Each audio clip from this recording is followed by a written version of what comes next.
So we pitched up at a campsite in the Gower in Swansea, and I'm with Shamai from Wales. Good afternoon, Nigel. And you, mate. Thanks for your help.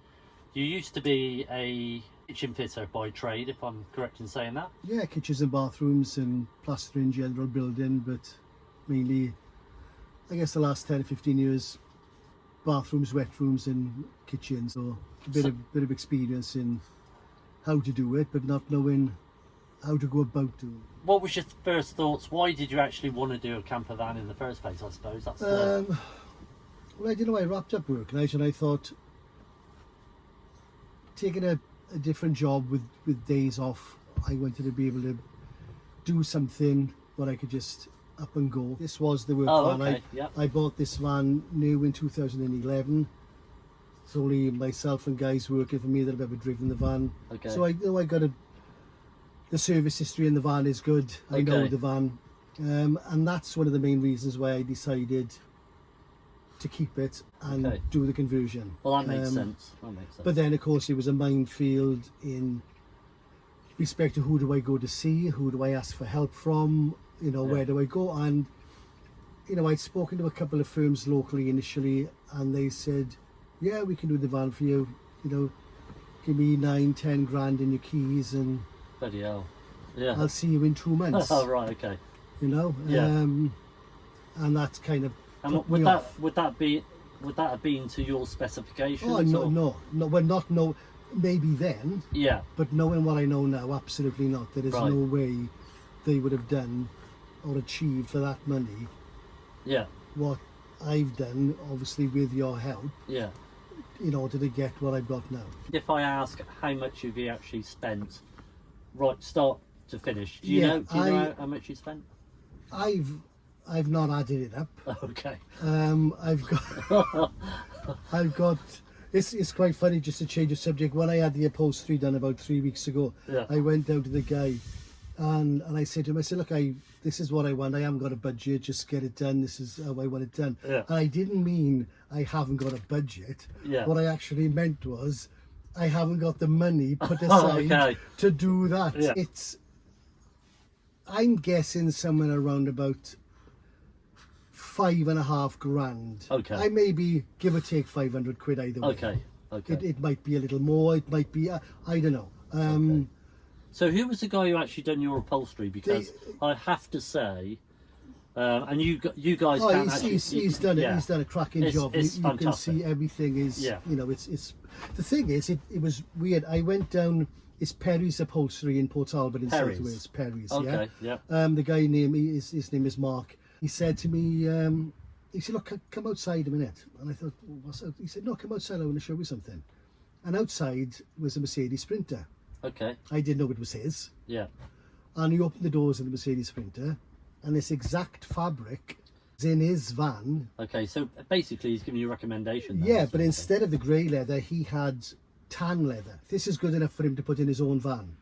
Yeah, it's good enough for me to have in mine. He supplied the foam. He supplied, yeah. I went down and for measured a price. Everything. Is that right? Yeah, I took the van down to him. Okay. He only asked me what sort of design I wanted. I said, I wanted the sort of split leather and material. Yeah. He said, yeah, I can do that for you. We agreed a price, and he said, okay, I'll throw in some cushions. Yeah. Just get the cushions and I'll run them up for you, no problem.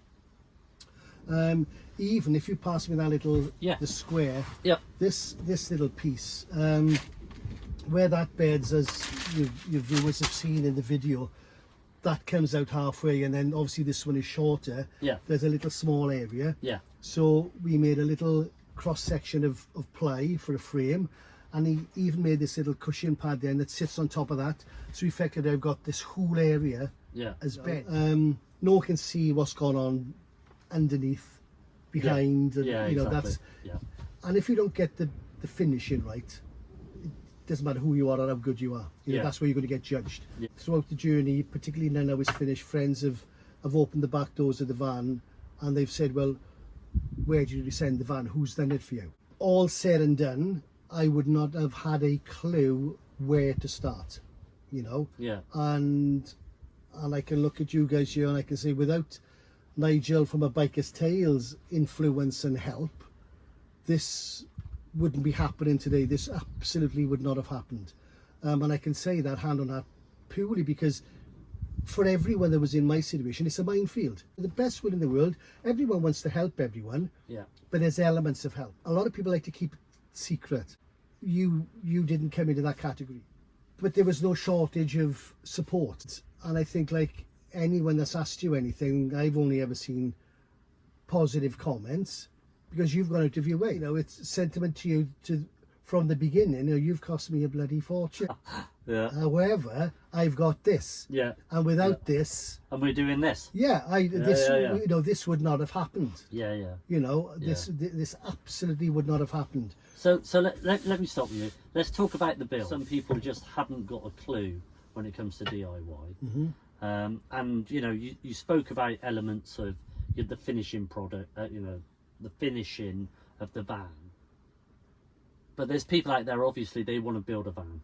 Right. And I would encourage anybody to have a go. I think YouTube is a fantastic wealth of information.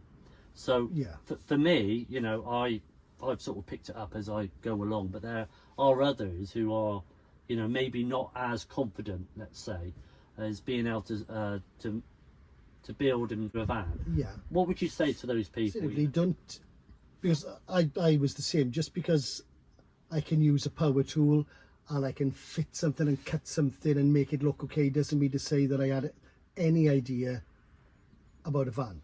Yeah. But speak to people. Yeah. You know, I spoke to a lot of people, and there's no disrespect to anyone else I spoke to, but you will find with the minimum amount of experience and knowledge, you find people that you will click with, that you relate to, people that you like to stay in contact with to help you, and people that will offer their help.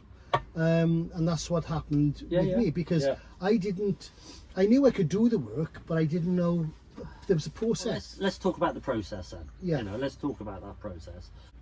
You had the van, like you said, you owned the van, and you knew the van right from when you first bought it.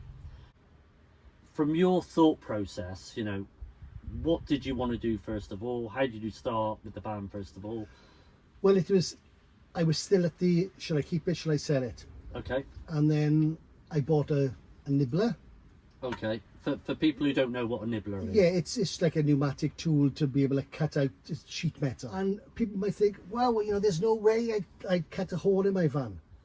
But when you're inside your van and it's completely stripped, all you're doing is following the mould, if you want, of that shape of the window. And that's all I did. Yeah. And I looked at a couple of YouTube videos and I think, well, hang on, that's exactly what the guy does. Yeah. Who's going to come and charge me a lot of money for doing it. So I bought the nibbler and I cut a hole in the van, and that was it. Then I wasn't selling my van anymore. At that point, I was keeping the van. Okay, so where did you get your windows from? So I bought the windows from Van Pimps. Van Pimps, yeah, okay. Dead simple. You know, you go on their website, drop down menu, pick the van you have, pick the windows you want. They arrive with the fixing kit, perfect instructions. I put the first window in. I thought, wow, easy. Then the second window. Yeah. Now I'm like a child in a sweet shop. Yeah. Because I've got a van with windows in.